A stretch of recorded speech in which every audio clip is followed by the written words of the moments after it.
ఎమ్మెల్యేగా ఘన విజయం సాధించిన తర్వాత తిరుమల శ్రీవారి దర్శనానికి వచ్చిన ఉండి ఎమ్మెల్యే రఘురామరాజు గారు మనతో ఉన్నారు. ప్రస్తుతం ఆయన అడిగి మరిన్ని విషయాలు. Sir, congratulations. మీరు ఇప్పుడు ఏదైతే వైసీపీ పెద్ద ఎత్తున ఆరోపణలు చేస్తుంది, ఆందోళన వ్యక్తం చేస్తుంది, తమ కార్యకర్తల మీద దాడులు జరుగుతున్నాయంటారు. అదేవిధంగా హైకోర్టుకు కూడా వెళ్ళారు. దీని మీద మీ కామెంట్ ఏం? హైకోర్టుకు కూడా వెళ్ళారా? అది అయ్యో ఆగండి ఒకసారి. హైకోర్టుకు వెళ్ళిన సంగతి నాకు తెలియదు, కానీ ఆయన ప్రెస్ మీట్ అయితే నేను చూడటం జరిగింది. మరి నాకు తెలిసి కొందరు వ్యక్తిగత కక్షల్లో రెగ్యులర్గా ఎవరైనా కొట్టుకొని ఉండవచ్చు, కానీ పార్టీ పరంగా ఎటువంటి దాడులు అయితే నాకు తెలిసి జరగల. మొన్న మా ఎమ్మెల్యేల మీటింగ్ అప్పుడు కూడా ముఖ్యమంత్రి చంద్రబాబు నాయుడు గారు చాలా స్పష్టంగా ఎవరు కూడా ఎటువంటి దాడులు ఎవరి మీద చేయడానికి వీల్లేదు, చేస్తే ఏ పార్టీ వాళ్ళైనా సరే నేను చట్టపరంగా చర్యలు తీసుకుంటా. గతంలో ఎవరైనా తప్పుగా కేసులు పెట్టి తప్పుగా హింసించి ఉంటే వాళ్ళ మీద మటుకు ఖచ్చితంగా చట్టపరంగా చర్యలు తీసుకుంటాం, కానీ మీరు కొట్లాడుకోవద్దని చాలా స్పష్టంగా చెప్పారు. ఎక్కడైనా 1-2 సంఘటనలు జరుగుంటే అది ఆ వ్యక్తిగతంగా, మరి గతంలో ఎవడన్నా మరి వీళ్ళందరినీ చావగొట్టేశారు, నన్ను కూడా కొట్టారు. సో అలాగా ఎక్కడైనా కొట్టుంటే ఆ కొట్టినోడు కనపడితే వీడేదో గోప మీద ఒకటి కొడితే కొట్టుండొచ్చు. అది దాడి కాదు, అది ఇద్దరి మధ్యన జరిగిన గొడవ తప్ప 2 పార్టీల మధ్యన జరిగిన గొడవగా మరి చూపెట్టి వాళ్ళు అలా చేయటం, ఇది జరిగింది నిజం కాదు. ఒకవేళ నిజమైనా వాళ్ళు మాట్లాడడానికి అర్హత లేదు. నేను మొదటి ఎన్నికల ఫలితాలు వచ్చిన 2వ రోజే ట్వీట్ చేశాడు జగన్మోహన్ రెడ్డి. తర్వాత నిన్న హైకోర్టుకు వెళ్ళిన వైవి సుబ్బారెడ్డి అయితే సిట్ ఏర్పాటు చేయాలన్నాడు దాడులకు సంబంధించి. అసలు దాడులు జరిగితేగా సిట్ ఏర్పాటు చేయడానికి ఇప్పుడు కాదు. అసలు మెయిన్ జగన్మోహన్ రెడ్డి గారి బాధ ఏంటంటే ఆయన ఎలా ఓడిపోయాడో ఆయనకు అర్థం కావట్లా.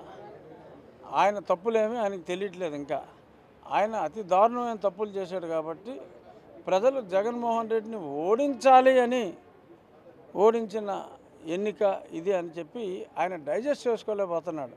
అందుకని ఏదో మరి శకుని పాక్షికల్లాగా ఉన్నాయని, లేకపోతే ఈ ఈవీఎం మిషన్లో ఏం మాయ చేశారో అని ఈ రకంగా తన పరాజయాన్ని చంద్రబాబు నాయుడు గారికి,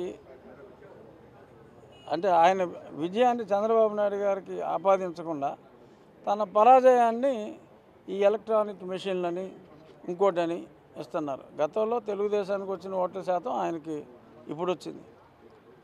మరి అప్పుడు ఆయన 150 సీట్లు వచ్చినప్పుడు చంద్రబాబు నాయుడు గారు మిషన్ మేనేజ్ చేశారని ఏం చెప్పలేదే.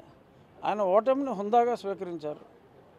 మళ్ళీ మనం వచ్చేదాకా పని చేయాలి అని చెప్పి, సరే కరోనా వచ్చినందువల్ల 1 సంవత్సరం ప్రజలందరూ ఇబ్బంది పడ్డారు. మిగిలిన 4 సంవత్సరాలు ఆయన రోడ్డు మీద తిరిగారు, ఆయన కష్టపడ్డారు. బట్ ఆ పరాజయానికి కారణం తప్పులేంటో తెలుసుకుంటానన్నారు తప్ప ఇలా మిషన్ల మీద శకుని పాక్షికల మీద తోసేలా. అది హుందా ఉన్న రాజకీయ నాయకుడి లక్షణం చంద్రబాబు నాయుడు గారిలో చూసాం. అతనిది బేల స్వభావం, అతను తప్పు ఒప్పుకోలేని పసి మనసు. చిన్నపిల్లాడు ఒప్పుకోడు కదా, ఏదైనా నువ్వు తప్పు చేసేవన్నా తప్పు చేయలేదని అంటారు. అలాగే ఇతను ఇంకా చిన్నపిల్లాడు మనస్తత్వం పోలేదేమో అని నేను అనుకుంటున్నాను. నిన్న 5 సంతకాలు చేశాడు మీ సీఎం గారు, దీనిపైన మీరు ఎలా స్వాగతం? ఆయన ఏదైతే చెప్పారో ఆయన చేశారు. మొదటి రోజు 1, 2, 3, 4, 5 ఈ సంతకాలు చేస్తా అన్నారు, ఆ సంతకాలు చేశారు. సో చెప్పాడంటే చేస్తాడంతే అని ఒకప్పుడు జగన్మోహన్ రెడ్డి స్లోగన్ ఉండేది. అది అబద్ధం, ఇది నిజం. Thank you sir. ఏదైతే జగన్మోహన్ రెడ్డి తన పరాజయాన్ని జీర్ణించుకోలేక ప్రత్యర్థి పార్టీలపైన ఈవీఎం మిషన్లపైన నెపం వేస్తున్నాడని, అదేవిధంగా రాష్ట్రంలో ఎక్కడా దాడులు జరగలేదని, ఎక్కడైనా ఒక చోట వ్యక్తిగతంగా జరిగిన దాడులను పార్టీలకు ఆపాదించడం మంచిది కాదని ఆర్ఆర్ఆర్ అంటున్నారు. కెమెరా పర్సన్ పురుషోత్తంతో దామోదర్, తిరుపతి నుంచి. For more videos like this, subscribe Big TV channel.